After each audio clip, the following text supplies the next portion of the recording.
Hi guys, welcome back to another Otaku from the North video. You know who it is, and if you don't, my name is Shima, and yes, that's what it says on my birth certificate. Today, we're going to be talking about 3 anime that only get more confusing the more you watch them. And I'm not talking about shows with deep plot premises and hidden meanings or messages that require multiple watch-throughs to piece it all together like Fully Cooley and Neon Genesis. I mean shows where it's like you watch it and it's like, what the dog doing? As you might have noticed, again, pretend like you have if you haven't, I'm an anime YouTuber and content creator from Africa and Nigeria, and there's something I used to do in my earlier videos which you should definitely check out because it's not like I got a lot of them, but I used to drop like a word or rather Nigerian slang or phrase of the day. We do speak normal English over here, but let's just say we have like a higher tier of English. How you won't make a tell you say I don't do you 419. I beg, just tell me which style you want me to tell you say I don't chop you. This is just my way of adding my own special touch to my content to make it fun, stand out, and give the algorithm something unique to push. These are words and phrases that you will hear and actually can use in day-to-day life in these Nigerian streets, so I'm going to be trying to do that a lot more often starting from this video. And the word for today is Aza. Now, on to the video.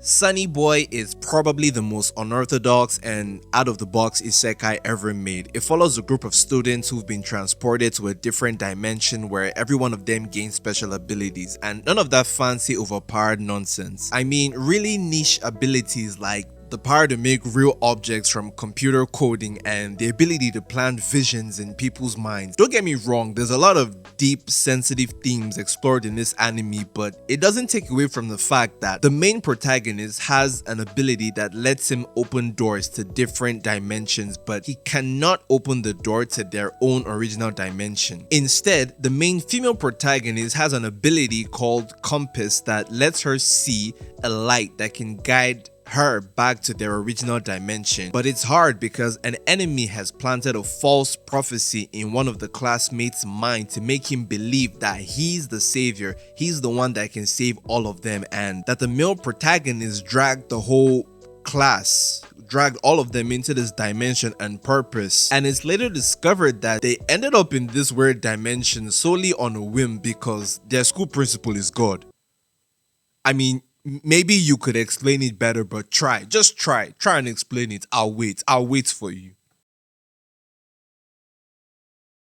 Wonder Egg Priority left me with more questions than answers. There's 12 episodes and a 13th special episode, but I recommend you just stop at episode 12. It's a psychological horror thriller anime about a group of girls guided by a mysterious voice to buy special wonder eggs in a dream world to protect human spirits from trauma-born monsters with the hope of bringing their friends or a loved one back to life. But then every injury they get in the dream world affects them in the real world. Ergo, if they die in a dream world, they die in the real one. But now the cause of all of this is because 2 genius scientists, well, not so genius after I finish this explanation, 2 genius scientists created an artificial intelligence in the form of, or rather to be and mimic, a 14-year-old girl who they grew to love as their own daughter, and decided they had to factor in jealousy and ego, such emotions, into the AI code, because if it can't feel, if it can't experience greed, is it even real? And if there's one thing sci-fi movies have taught us, it's definitely that AI machines need to be as close to humanity as possible. Right. Anyway, one of the scientists meets a woman, falls in love with woman gets pregnant, AI unalives pregnant woman, but luckily, pregnant woman's unborn child is managed to be saved, nursed back to health till she reaches the age of 14. All you learned weebs are probably already picking up what I'm putting down, but stay with me. Now. AI convinces doctor's child to unalive herself on some "if I can't have you, no one can" type shit, and then begins to infect the dreams of young girls around that age group around the world, influencing them, instigating them to unalive themselves. How do people come up with this shit? And y'all wonder why I don't use ChatGPT. Like, how does somebody write this shit? If you're still watching, you must be a distinguished gentleman. And distinguished gentlemen or gentlewomen subscribe. So make sure you hit that subscribe button to exercise your gentlenessability, I guess.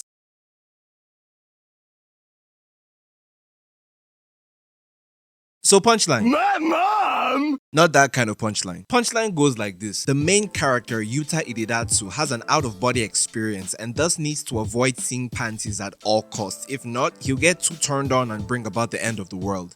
Wait, I think I misquoted. Did I misquote? Out-of-body experience, check. Panties, check. Destroy the world, check. Nope. It all checks out. I'm so glad I'm recording this part when my apartment is empty and my neighbors are on vacation. Anyway, Here we go! the main character, Yuta, finds himself on a bus that's been hijacked and, out of the blues, a quirky superhero wearing a juice-themed costume arrives to fight the hijackers. She's kicking booty anyway, but then a mysterious masked guy appears and is about to unalive Juice Girl, but then...